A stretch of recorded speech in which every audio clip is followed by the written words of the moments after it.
Throughout time, there has always been the change of hands within governments, and many countries have had many different rulers of its people and territories. However, today you and I take a step into the past and learn about the Mughal Empire, one that ruled India for about 214 years. Welcome to FTD Facts. My name is Dave Walpole, guys, and I hope you guys are all having a fantastic day. Now, before we get in this video, yes, this is just a simple 10 plus facts about the Mughal Empire, but I've been rather curious and interested if you guys want me to look at, I guess you could say, historical conflicts, historical moments within certain individual countries. And if that's something that you guys are kind of interested in, well, I want you guys to just hit this poll right here and just answer yes or no, whether or not you're interested in it or not. But let's get started, guys. Let's look at India's great Mughal Empire, one that ruled the world for such a long time. So the Mughal Dynasty or Empire ran from somewhere around the 16th century, which they generally think it started in 1526, to about the 18th century. And it was founded by a man by the name of Babur. Now the thing is, this guy was not Indian of descent, and it's actually interesting to know that India alone has been controlled by a lot of individuals or families that were not from that region. For example, the British Raj and things of that nature. As a matter of fact, Babur was a descendant of Emperor Timur, who hailed from Kesh Chengitai Khanate, and was also considered Turco-Mongol, which is said to make him a descendant of Genghis Khan. Overall, Babur hailed from where Uzbekistan now currently stands. So the question is, well, why did he leave and go into India? Well, he thought it was a great place to seek refuge. During this time, India was ruled by the Lordi dynasty. However, after the first battle of Panipat, Babur and his forces used the tactic known as Tulugma, in which they circled around Lordi's forces and defeated them. The leader Ibrahim Lordi then died during that battle, ending the Lordi dynasty and thus bringing in the Mughal dynasty.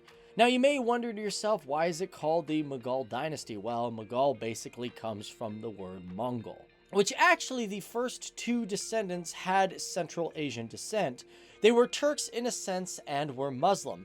However, one of the most popular emperors from all of this dynasty is Akbar, who was half Persian. Along there were others that were half Persian, even half Rajput.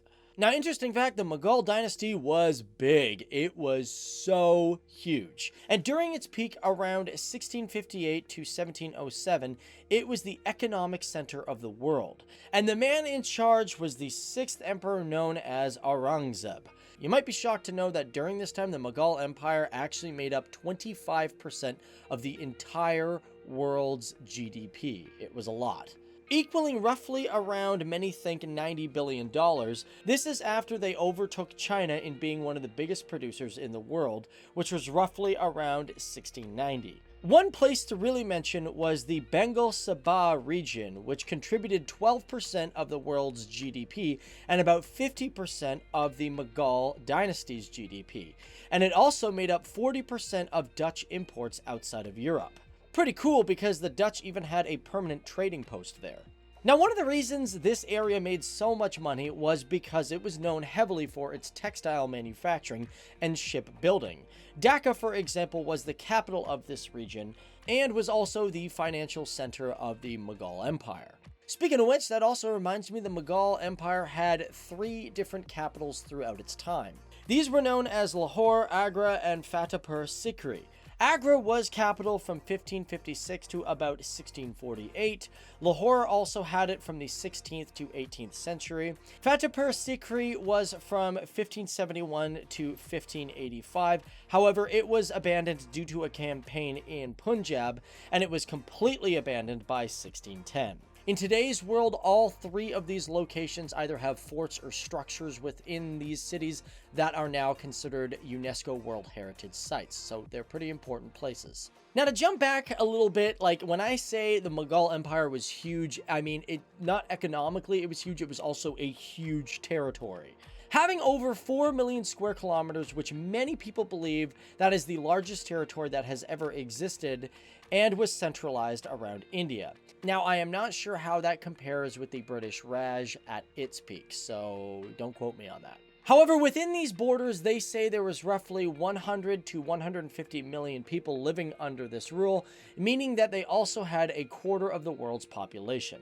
Now, during the long period of the Mughal Empire, many people wonder what the official language was. Well, most believe that it was actually Persian. For me, one of the most impressive things about the Mughal Empire was its architecture. It really stands out, and it makes India, India. With most Mughal buildings having nice round domes, you can definitely identify them from the era. For example, the Taj Mahal, which is one of the most visited structures in the entire world. Either way, guys, that is just a little bit of a look at the Mughal Empire and some facts about it. Now, again, like I said, before you guys get out of here, if you guys really like this kind of content, well, first of all, give us a big like and, of course, subscribe to our channel. But more importantly, if you guys just want more, especially for my regular subscribers, I've been thinking about doing more history and things like that. So if that's something you guys really want, well, let me know down there in the comments section below, because I'm really interested to hear what you guys like to think. And I thought the Mughal Empire would be a good first little thing to look at because it's so popular. But my name is Dave Wapple. Thanks for tuning in, and I'll see you guys in the next one. Okay, bye. Alright, so by the way, guys, before you get out of here, be sure to check out some of our really awesome playlists, especially around India. It is an amazingly beautiful country, and it's got some great things going for it. Other than that, you guys have yourself a fantastic day, and we'll see you in the next one. Bye.